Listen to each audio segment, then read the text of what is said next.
Assalamualaikum warahmatullahi wabarakatuh. Salam kedamaian untuk setiap jiwa yang saat ini sedang menapaki perjalanan sunyi menuju ketenangan. Sobat Rumi, ada masa ketika hidup terasa begitu gelap. Langit di dalam dada seolah dipenuhi awan yang berat dan setiap langkah seperti membawa beban yang tak terlihat. Namun di tengah semua itu, ada satu rahasia yang sering terlupakan, bahwa badai bukan tanda akhir, melainkan awal dari kelahiran baru. Setiap jiwa pasti melewati badai. Badai kehilangan, badai perpisahan, badai kekecewaan, bahkan badai yang muncul dari dalam hati sendiri. Ketika harapan tak sejalan dengan kenyataan, dan rencana yang disusun dengan doa justru runtuh dalam sekejap.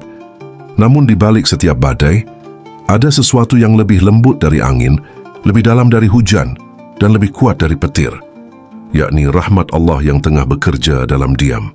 Banyak yang berusaha menghindari badai, berpikir bahwa kedamaian hanya bisa ditemukan ketika langit kembali cerah. Padahal, bagi para pencari hakikat, badai adalah madrasah tempat jiwa belajar memahami arti kepasrahan.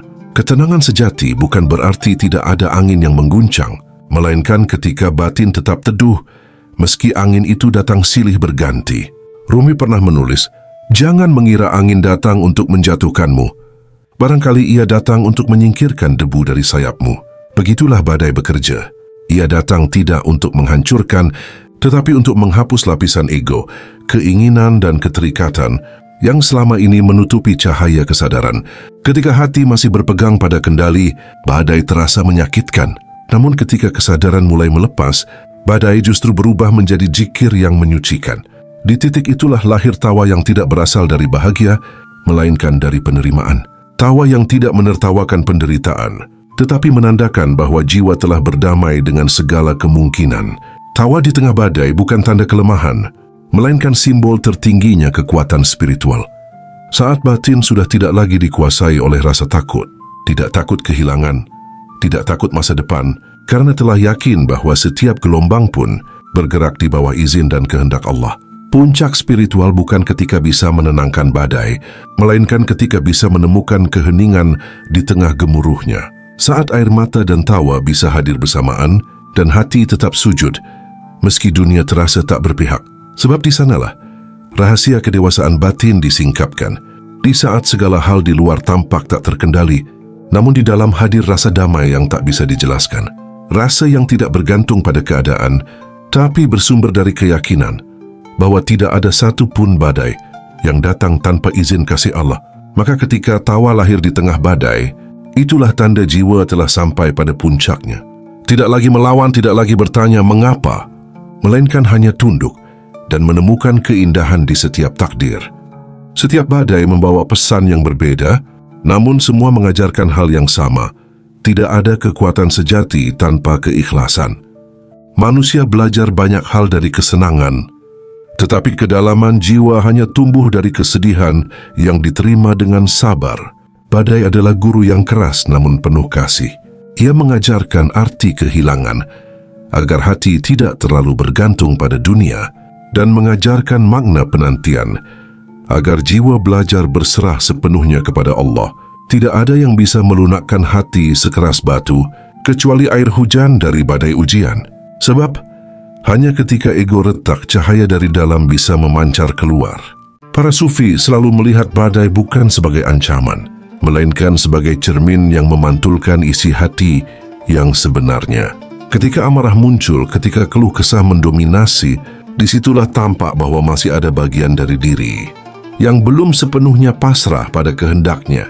Namun ketika badai datang dan hati tetap tenang, itulah tanda bahwa jiwa mulai mengenal siapa pemilik segala urusan. Ada kisah lama dari seorang murid sufi yang datang kepada gurunya mengadu karena hidupnya penuh cobaan. Dia berkata, setiap kali satu masalah selesai, masalah lain datang lagi. Sang guru hanya tersenyum dan menjawab, badai tidak akan berhenti sebelum lautanmu menjadi jernih. Kalimat itu menggambarkan rahasia besar perjalanan batin. Selama masih ada kekeruhan di dalam diri, entah berupa amarah, dendam, keinginan berlebihan, atau rasa takut, badai akan terus datang bukan untuk menghukum, melainkan untuk membersihkan. Badai adalah bentuk kasih Allah yang tersembunyi. Ia tidak datang untuk menghancurkan kehidupan, tetapi untuk membentuk kesadaran baru agar jiwa mengenal bahwa yang sejati bukanlah kestabilan di luar, melainkan keteguhan di dalam. Seperti laut yang tampak bergelora, namun di kedalaman terdalamnya, air tetap diam. Begitulah hati yang telah menemukan pusatnya. Mungkin di permukaan hidup terasa berantakan, tapi di dalam batin hadir keyakinan bahwa semua ini bagian dari rencana yang sempurna. Tidak ada yang kebetulan dalam setiap guncangan. Setiap kehilangan membawa pesan, setiap perpisahan membuka jalan, dan setiap air mata adalah bentuk zikir yang paling sunyi. Badai mengajarkan bahwa semua yang disandarkan pada selain Allah akan bergetar dan runtuh, karena satu-satunya yang tidak berubah hanyalah Dia. Dan ketika kesadaran itu tumbuh, bukan lagi dunia yang ingin dikejar, melainkan kedamaian yang datang dari kedekatan dengannya. Rumi pernah menulis, "Jangan lari dari penderitaanmu, karena justru disitulah tempat di mana rahmat Allah menyentuhmu." Begitulah rahasia setiap ujian. Yang terlihat sebagai kesulitan, seringkali adalah pintu menuju kebijaksanaan. Yang tampak seperti kehilangan adalah cara halus Allah mengosongkan ruang agar sesuatu yang lebih indah bisa masuk. Badai tidak datang untuk diuji kekuatan, tetapi untuk disadari kelembutan. Sebab kekuatan sejati tidak lahir dari perlawanan, melainkan dari penerimaan yang dalam. Dan ketika penerimaan itu tumbuh, jiwa tidak lagi memandang badai sebagai musuh, melainkan sebagai guru yang membimbing menuju keheningan sejati. Ketika perjalanan batin telah menembus lapisan-lapisan keinginan, maka tibalah jiwa pada satu titik di mana segalanya menjadi tenang. Tidak karena hidup menjadi mudah, tetapi karena kesadaran telah memahami makna di balik setiap peristiwa. Puncak spiritual tidak selalu terlihat megah, tidak ditandai dengan cahaya, kemampuan gaib atau kekuatan luar biasa. Seringkali justru tampak sederhana, biasa, bahkan hening. Namun di dalam keheningan itu terdapat samudera kedewasaan yang dalam, sebuah kebijaksanaan yang tidak banyak bicara, karena telah memahami bahwa segalanya berada dalam genggaman Allah. Salah satu tanda telah sampai di puncak spiritual adalah ketidakreaktifan terhadap luka. Ketika hati disakiti, tidak lagi terguncang seperti dulu. Bukan karena telah kehilangan rasa, tetapi karena telah memahami bahwa tidak ada yang benar-benar bisa melukai kecuali diizinkan oleh kehendak Allah untuk menyadarkan sesuatu di dalam diri. Batin yang telah dewasa tidak lagi sibuk membalas, tidak sibuk membenarkan diri, karena tahu bahwa yang lebih penting bukan menang dalam perdebatan, melainkan menang dalam kesabaran. Tanda lainnya adalah ketika rasa syukur tidak lagi bergantung pada keadaan. Syukur tidak hanya muncul saat mendapat sesuatu, tetapi juga hadir saat kehilangan, karena yang dilihat bukan apa yang diambil, melainkan pelajaran yang ditinggalkan. Hidup menjadi seimbang, tidak terlalu bahagia ketika diberi, tidak terlalu sedih ketika diambil. Semua diterima dengan lapang dada, karena di balik setiap kejadian selalu ada hikmah yang dirancang oleh kasih-Nya. Puncak spiritual juga ditandai dengan keheningan batin di tengah hiruk-pikuk dunia. Tidak lagi terburu-buru ingin menjelaskan diri, tidak lagi haus pengakuan, karena yang dicari bukan lagi pandangan manusia, melainkan ridha Allah yang tersembunyi dalam keikhlasan. Dalam kesadaran seperti ini, doa tidak lagi penuh permintaan, melainkan berubah menjadi ucapan terima kasih. Air mata yang dulu keluar karena kecewa, kini mengalir karena rasa syukur yang tak bisa diungkapkan dengan kata. Orang yang telah sampai di puncak spiritual tidak lagi sibuk menilai siapa yang benar atau salah, karena menyadari bahwa setiap jiwa sedang belajar sesuai takdirnya masing-masing. Tidak ada yang lebih tinggi, tidak ada yang lebih rendah. Semua sedang berjalan menuju asal yang sama, menuju Dia yang Maha Mengembalikan. Rumi berkata, ketika hati telah bersih, dunia ini tidak lagi tampak sebagai tempat penderitaan, melainkan taman tempat Allah berbicara dengan cara yang halus. Begitulah keadaan batin yang telah sampai. Segalanya terasa ringan, karena tidak ada lagi beban untuk menjadi sesuatu. Tidak ingin dipuji, tidak takut dicela, hanya berjalan sebagaimana air mengalir, menjalankan takdirnya tanpa perlawanan, namun tetap lembut dalam setiap sentuhan kehidupan, Ketika jiwa telah sampai pada tingkat ini, tertawa di tengah badai bukan lagi keajaiban, tetapi keadaan alami dari hati yang telah mengenal asalnya. Tawa itu bukan tawa bahagia, melainkan tawa yang lahir dari pemahaman mendalam bahwa tidak ada apapun yang benar-benar bisa mengganggu ketenangan bagi hati yang telah bersandar sepenuhnya kepada Allah. Disitulah letak puncak spiritual yang sejati, bukan di ketinggian pengetahuan, tetapi di kedalaman penerimaan. Tidak di atas gunung, tetapi di dalam hati yang telah menemukan rumahnya. Di tengah gelombang kehidupan, tidak ada yang benar-benar terbebas dari badai. Kadang datang dalam bentuk kehilangan, pengkhianatan, atau tekanan yang membuat dada terasa sesak. Namun, di balik setiap badai, selalu ada ruang kecil yang menunggu ditemukan, ruang di mana jiwa bisa tertawa tanpa alasan, bukan karena segalanya baik-baik saja, tetapi karena telah memahami makna dari semua yang terjadi. Langkah pertama untuk menemukan tawa di tengah badai adalah menyadari bahwa badai bukan musuh. Kehidupan tidak sedang berusaha menghancurkan, melainkan mengajar. Badai tidak datang untuk menenggelamkan, melainkan untuk membersihkan hati dari sesuatu yang selama ini menutup cahaya. Ketika kesadaran ini muncul, gelombang yang dulu menakutkan mulai terasa lebih lembut, karena disadari bahwa setiap luka membawa pesan, setiap kehilangan menyimpan rahmat. Langkah kedua, hentikan kebutuhan untuk mengontrol hasil.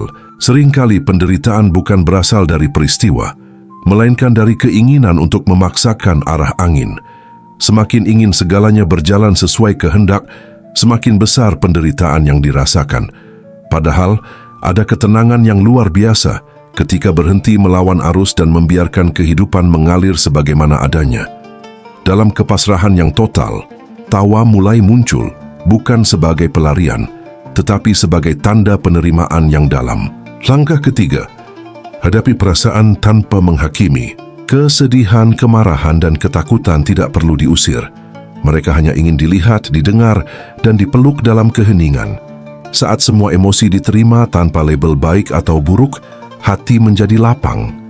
Dalam kelapangan itu, seringkali muncul tawa kecil yang lembut, bukan karena rasa sakit telah hilang, melainkan karena kesadaran telah tumbuh lebih besar dari rasa sakit itu sendiri. Langkah keempat, tarik napas dan lihat dari kesadaran saksi. Ada jarak halus antara diri yang merasakan dan diri yang menyaksikan.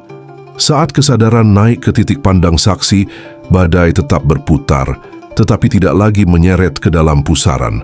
Seperti langit yang tetap tenang di balik awan hitam, kesadaran sejati menyaksikan segalanya tanpa terpengaruh.